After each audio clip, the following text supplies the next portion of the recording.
Trial by ordeal was a judicial practice common in early medieval Europe and other parts of the world, where an accused person's guilt or innocence was determined not through evidence or legal argument, but by subjecting them to a dangerous or painful test.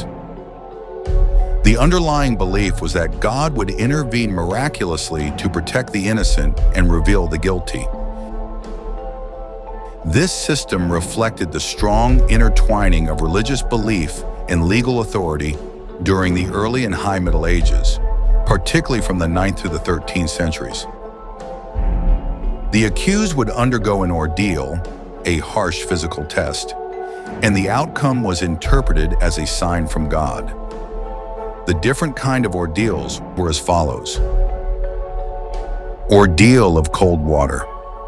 The accused was thrown into a body of consecrated water. If they floated, they were found to be guilty, rejected by the pure water. If they sank, they were innocent, which meant water accepted them, though they were at the risk of drowning. Ordeal of boiling water. The accused had to retrieve a stone from a cauldron of boiling water. The burns they suffered while retrieving it were inspected a few days later. If the burn healed, the accused was proclaimed innocent, a divine intervention, and if it didn't, then he was found guilty. Ordeal of hot iron. The accused had to carry a red-hot iron bar over a certain distance or walk across hot coals. After a few days, the wound was inspected. If it was healing cleanly, they were innocent. If it was infected or festering, they were guilty. Ordeal by the bread. This was meant for the clerical order, wherein an accused priest would eat a piece of bread. If he choked, he was found guilty, and if not, then innocent.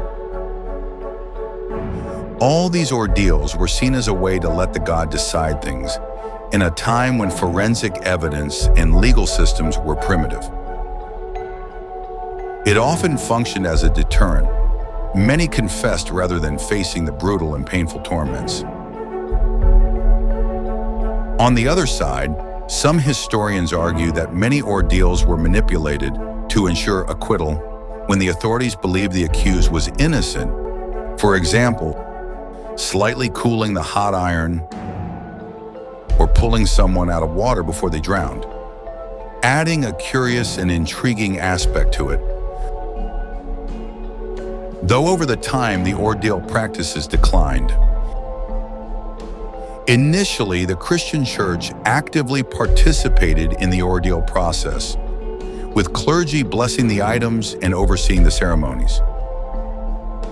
However, by the 13th century, concerns about the theological implications of putting God to the test and the growing influence of canon law led to its rejection.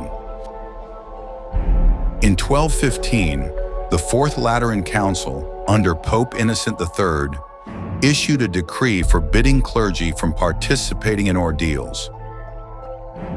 Without priestly blessing and supervision, the rituals lost legitimacy, and secular courts gradually abandoned the practice. By the 13th and 14th centuries, trial by jury and inquisitorial methods began to replace ordeals in most of Western Europe.